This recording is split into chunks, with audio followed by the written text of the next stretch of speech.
পরম প্রেমময় শ্রী শ্রী ঠাকুরের আতুল চরণে আমার সহস্র শতকোটি প্রণাম। যারা দেখছেন ভক্তিমতী মায়েরা, দাদারা, ছোট ছোট ভাই বোনেরা, তাদের যথাযোগ্য স্থানে শ্রাবণীর জয়গুরু ও প্রণাম। ভালো আছেন তো সবাই? পরম দয়ালের কৃপায় সবাইকে ভালো থাকতেই হয়। তাকে ধরলে ভালো না থেকে যাওয়ার উপায় নেই। আজকের ভিডিওর যে বক্তব্য বা বিষয় আপনারা দেখে নিশ্চয়ই বুঝতে পেরেছেন যে দয়ালকে কিভাবে ভোগ অর্পণ করলে দয়াল সেটি গ্রহণ করেন এবং নিজের মনেও প্রশান্তি আসে, ভালো লাগে, মনটা সারাটা দিন ভালো লাগে। তার সাথে কিছু জিনিস এমনও আপনাদের লক্ষ্য রাখতে হবে যাতে ভুল ত্রুটি না হয়ে যায়। মোটামুটি সবাই অল্প বিস্তর সকলেই জানেন যে দয়ালকে কিভাবে পরিবেশন করতে হয়, ভোগ দিতে হয়। সর্বপ্রথম বলি মনের পরিচ্ছন্নতা, মনের শুদ্ধতার কথা। সবাই তো বলবে পোশাক পরিচ্ছদ শুদ্ধ করে শুদ্ধভাবে ঠাকুরকে ভোগ দিতে হবে। সে তো নিশ্চয়ই, সে তো অবশ্যই পোশাক পরিচ্ছদ ম্যাটার করে। পোশাক পরিচ্ছদ পরিচ্ছন্ন হতে হবে। কিন্তু শুধু পোশাক পরিচ্ছদ পরিষ্কার হলেই কি ঠাকুরকে ভোগ নিবেদন করার মতো যোগ্যতা অর্জন করতে পারি? পারি না। মন পরিষ্কার করতে হবে, মনকে নরম করতে হবে, বিনম্র করতে হবে, তার আনুগত্য স্বীকার করতে হবে। আমরা যারা মায়েরা সন্তানদের খেতে দিই, স্বামীদের খেতে দিই, বাড়ির অন্যান্য সকল পরিজনদের খেতে দিই, তখন আমরা কি দেখি?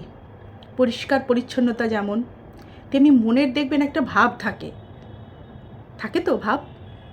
সন্তানকে খেতে দেওয়ার সময় একটা আলাদা ভাব, স্বামীকে খেতে দেওয়ার সময় আলাদা ভাব, শ্বশুর শাশুড়িকে খেতে দেওয়ার সময় আলাদা ভাব, একটা ভাব কাজ করে।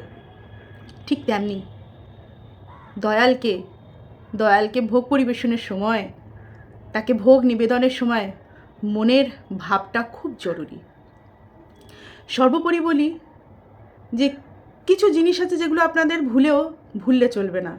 প্রথম কথা, দয়ালের যে থালা গ্লাসে যে বাটি হোক, টিফিন কারি হোক, অনেকে অনেকভাবেই ব্যবহার করে থাকেন ঠাকুরকে দেওয়ার জন্য, ভোগ নিবেদন করার জন্য। সেই সমস্ত জিনিস কিন্তু পরিষ্কার রাখতে হবে ডেইলি।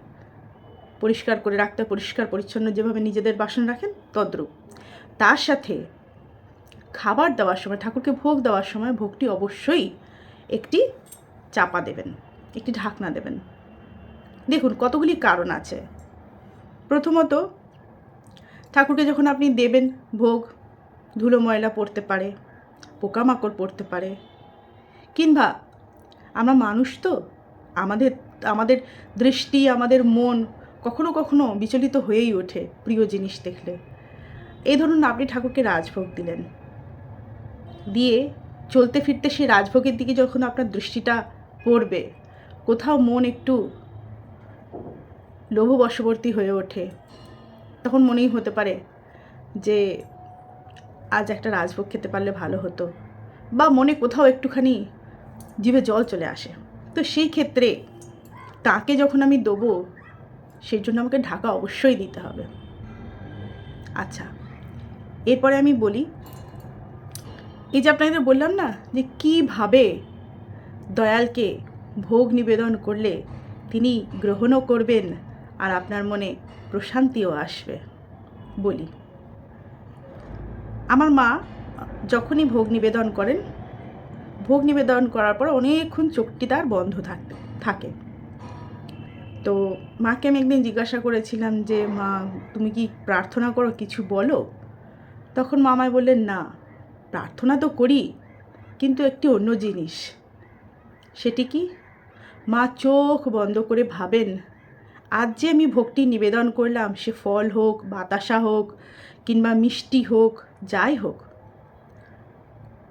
চোখ বন্ধ করে তিনি একাগ্রচিত্তে মনে করেন, সেই জায়গায় পৌঁছে যান যে ঠাকুর সেই ঢাকনাটি তুলে সেখান থেকে ভোগ নিয়ে নিজ হাতে খাচ্ছেন, এই মনের ভাব উনি এইটি দেখার ভীষণ চেষ্টা করেন এবং সেটি উনি দেখেন।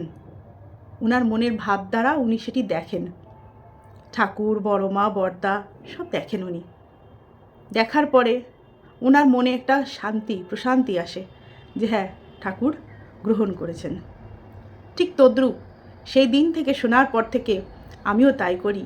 নিজেকে সেই জায়গায় আমি নিয়ে যাই, সেই ভাবের মধ্যে থেকে নিজেকে সেই জায়গায় নিয়ে যাই যেখানে আমি দেখতে পাই যে ঠাকুর জল বাতাসা গ্রহণ করছেন, ঠাকুর মিষ্টি গ্রহণ করছেন, ঠাকুর ফল গ্রহণ করছেন। সেই জায়গায় নিয়ে যেতে হবে। মনের আকুতি, মনের ভালোবাসা সেই জায়গায় নিয়ে যেতে হবে। ওই যে ঠাকুরের কথাতে আছে না, যে নিজ হাতে গুরু সেবা করলে অহংকার পাতলা হয়। ঠিক তাই, নিজ হাতে গুরু সেবা করতে হবে, তবে মনের ময়লা দূরে যাবে, অহংকার দূরে যাবে। মায়েরা যেমন শিশুদেরকে ছোট্টবেলা থেকে সেই হাগু হিসু পরিষ্কার করে বড় করে তোলে, নাকে শিকনি বেরোচ্ছে সেই সব পরিষ্কার করে, বমি পরিষ্কার করে, তেমনি সন্তানের প্রতি বড় হয়ে গেলেও যেমন তার ঘৃণা আসে না, অভক্তি আসে না, তদ্রূপ নারী পুরুষ নির্বিশেষেই যদি সবাই মিলে গুরু সেবা নিজ হাতে করি আমরা, তাহলে গুরুর প্রতি ভালোবাসা, ভক্তি, শ্রদ্ধা নিরন্তর বেড়ে যাবে, নিরন্তর। তাকে ঘরের লোক মনে করতে হবে। বাজারে গেলে নিজের পরিবারের লোকজনদের কিছু কথা মনে পড়লে যে এই খাবারটা নিয়ে যাই, তেমনি তার কথাও যেন মনে পড়ে। তবেই তো না সে ঘরের অভিভাবক, তবেই তো না সে আপনার পরম পিতা, আপনার পিতা। তাই আসুন আমরা ঠাকুরকে ঠিক সেইভাবেই ভোগ নিবেদন করি, সেইভাবেই ভাব উন্মুক্ত হয়ে থাকি, যাতে সেই জায়গাতে নিজেকে নিয়ে যেতে পারি এবং দেখি যে হ্যাঁ, আমার নিবেদন করা ভোগ ঠাকুর গ্রহণ করছেন। দেখবেন মনটা খুব ভালো লাগবে এবং মনে একটা আলাদা প্রশান্তি আসবে আপনার। সারাদিনে একটা এনার্জেটিক ফিল হবে। ঠাকুরের সঙ্গে যত কথা বলবেন, যত বিনিময় করবেন, তত দেখবেন ভালো লাগবে। আসুন আমরা সকলে তার কথা বলি, তার হয়ে চলি। জয় গুরু। ভালো থাকবেন।